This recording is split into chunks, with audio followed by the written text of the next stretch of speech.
What's up guys, my name is Skill87 and in today's video I'm going to be reviewing Battlefield 3 for the PlayStation 3.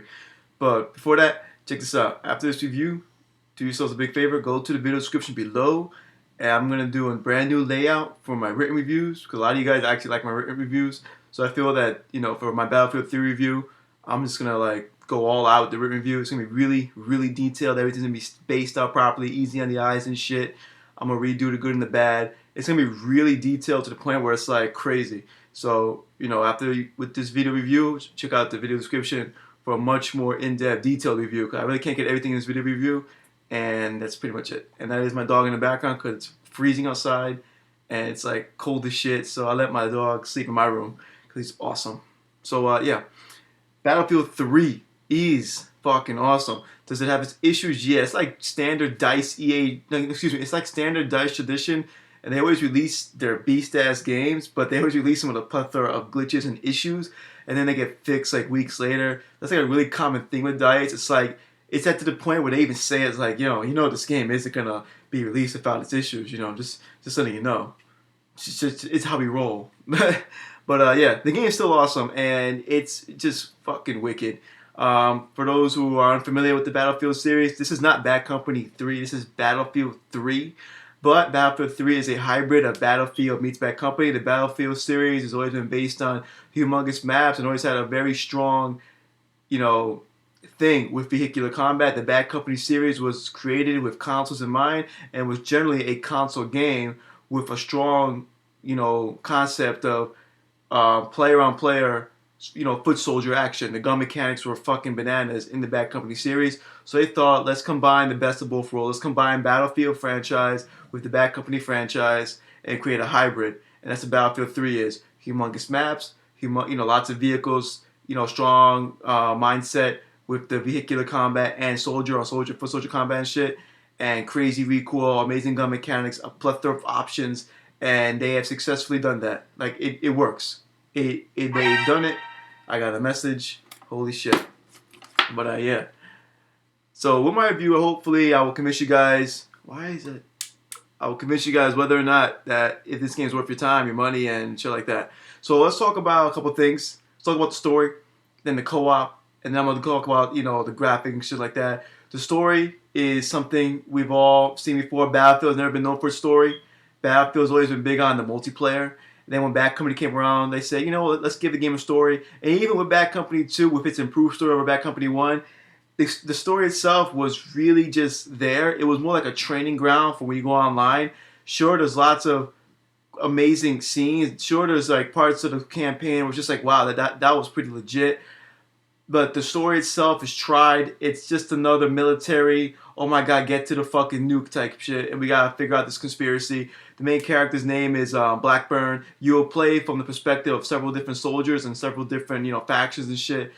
And, we've seen this in other games before. The campaign will take you about 5 to 6 hours long on hard mode. I beat the campaign my first time on hard mode. I enjoyed it. There's a couple set pieces I really enjoyed. It's gonna have your typical sniper mission, tank mission, jet mission, airplane mission, and we've been there, done that. You're not gonna play the campaign and be like, wow, I'm really glad I played 6 hours for this campaign. No, the campaign is really just there as a distraction. It's nice. It has its moments, but that's about it. Nothing more. It's actually not that special at all.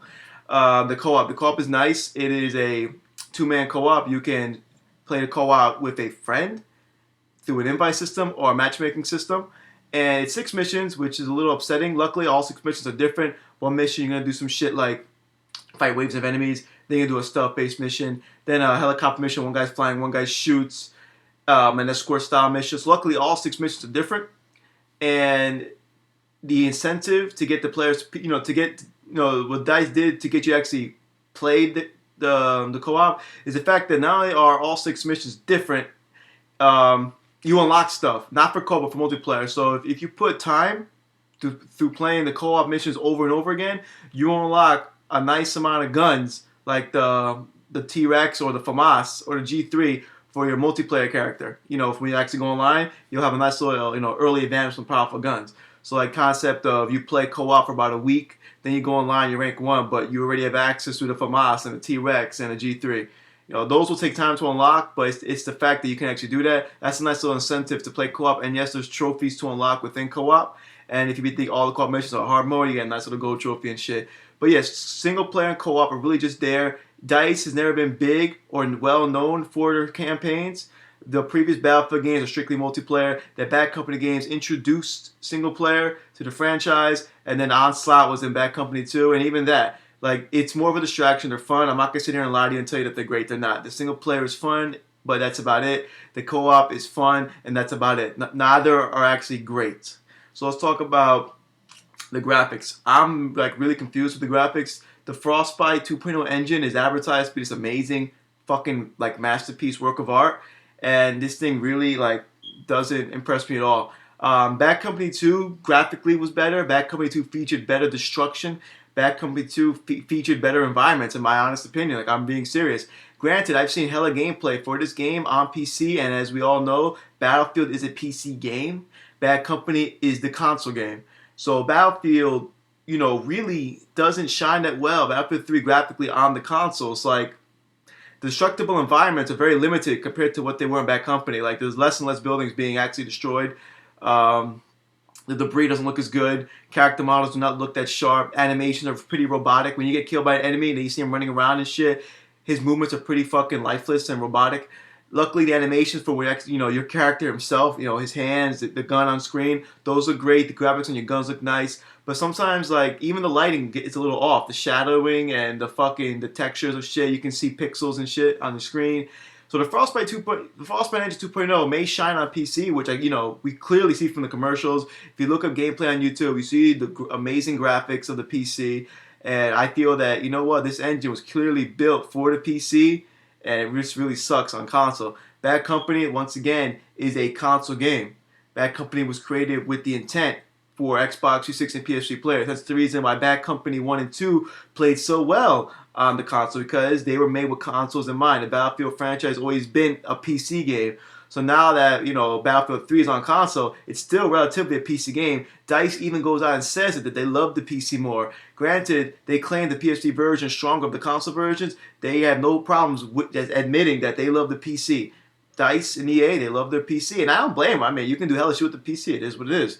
But it's kind of disappointing because their previous games, Bad Company 1 and 2, were fucking awesome on console graphically, and now we got the latest game in the franchise, Battlefield 3. You're expecting a brand new engine. They're advertising the shit out of it to be this amazing work of art, and we have less destruction and less graphical power. So what happened?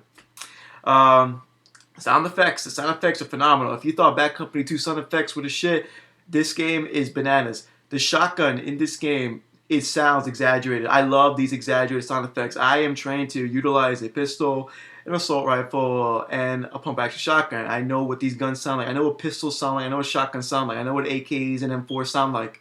And shotguns do not sound like that in real life. Like, a shotgun has like an explosion boom effect. Like, it's so intimidating. Like, I play the game, sometimes I just catch myself like randomly shooting a wall just to hear the sound effects of the AK, the AEK, the pump action shotgun, the F2000, even the F2000, which was relatively weak sounding in Bad Company, like it was a pea shooter. It sounds intimidating in this game. DICE continues their tradition of providing an extreme soundtrack gun-wise for their game. Character voiceovers are pretty decent, and I love the concept that when you're playing online, the characters talk amongst each other like, oh shit, they planted at A or B, cover that shit, give me some ammo. Like, there's always that feeling of immersion. So between the amazing sound effects of the guns, the characters screaming and shit while playing in game, and the decent voice acting, the soundtrack for this game is fucking bananas. I love it. The controls are similar to similar to Bad Company 1 and 2. They brought back the concept of holding a knife. If you tap R2, you swing a knife. If you hold R2, you hold your knife. The melee system for this game has been changed drastically. No longer can you go up to a person and knife them. It doesn't work anymore. You'll have to actually knife them 2 to 3 times before you kill them, unless you've actually shot them prior to that.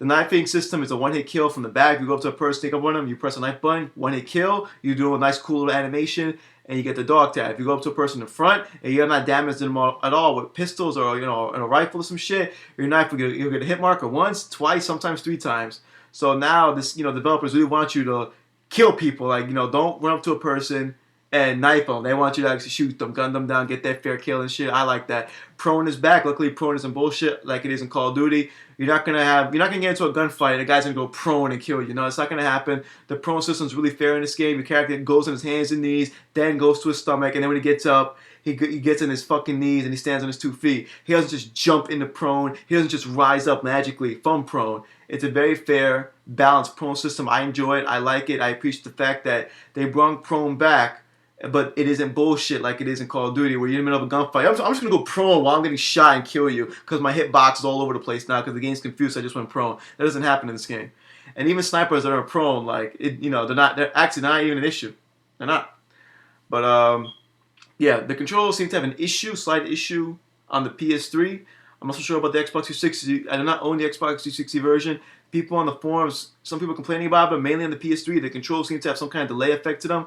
Not like the way the system in Killzone. There seems to be an actual input delay. I'm not experiencing any issues. Maybe it's because I'm not noticing them. Maybe it's because I'm just so used to playing a variety of FPSs. I'm not experiencing no input delay, but some people are experiencing input delay in the controllers. Luckily, DICE is going bananas on their Twitter and answering everyone, including me, on the Twitter. They are aware of all the issues. They are aware of everything wrong with the game. They're going to fix it. They're acknowledging. They're actually communicating with their fan base, and I honestly respect them for that.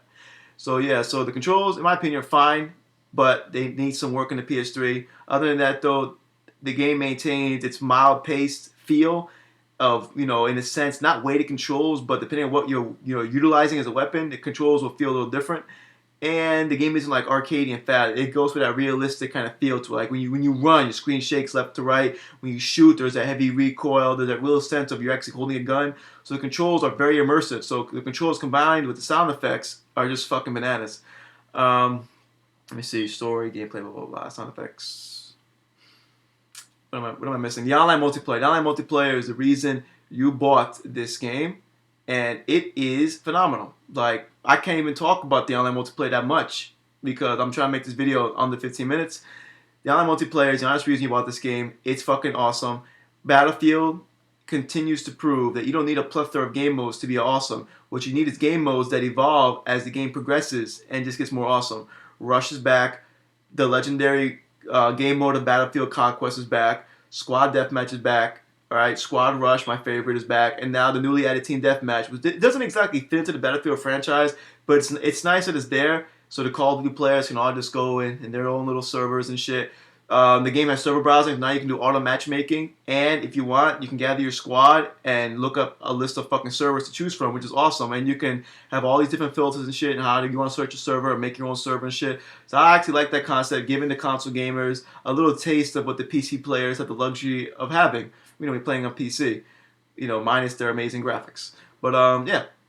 The game modes are phenomenal. I'll talk more about the game modes in the video description below. But there's so much shit to unlock in the online multiplayer. You're gonna level up your character in general, your kits, your 4 kits. You're gonna level up your experience utilizing vehicles, and the more you use a vehicle, the more stuff you unlock for it. So like me, if I get into a tank, I get a bunch of shit in my tank. As where the level 1 guy gets nothing because he never even used a tank. So you're leveling up your character, your kits, your experience with vehicles and shit like that. There's tons of weapons to unlock per kit, and then every weapon in general has a bunch of shit to unlock, like different types. There's like 10 scopes for the M416, fucking bananas. Like a fucking red dot sight, holographic sight, a cobra sight, different variations of the ACOG, night vision scope and shit like that, grips, different types of grenade launchers. Just lots of stuff to unlock. The online remains addicting. The online remains to be the reason you bought the game. The single player and co-op, while fun, are still, in my honest opinion, just there. They're just there so they can say that they actually got it. But you buy Battlefield games to play online. A lot of people like to compare Battlefield to Call of Duty to see which one's better. Call of Duty has always had a strong campaign. I actually love the Call of Duty campaigns, and they're very strong multiplayer. Battlefield has extremely strong multiplayer that's based around really putting time and effort into the game. The game is not easy and has a strict learning curve, but once you understand this learning curve, you will come to love the Battlefield franchise. My final score for this game is an 8.5 out of 10. All right? 8.5 out of 10. I will justify this score in the video description below, talk about the issues wrong with the game and shit. But the game is still amazing, and if you really want a game to put, seriously, you want a game that's going to last like a year online, onto the next big FPS. Battlefield 3 is the game, dude. So thanks for watching this video. 8.5 is the final score. Catch you guys next video. Peace.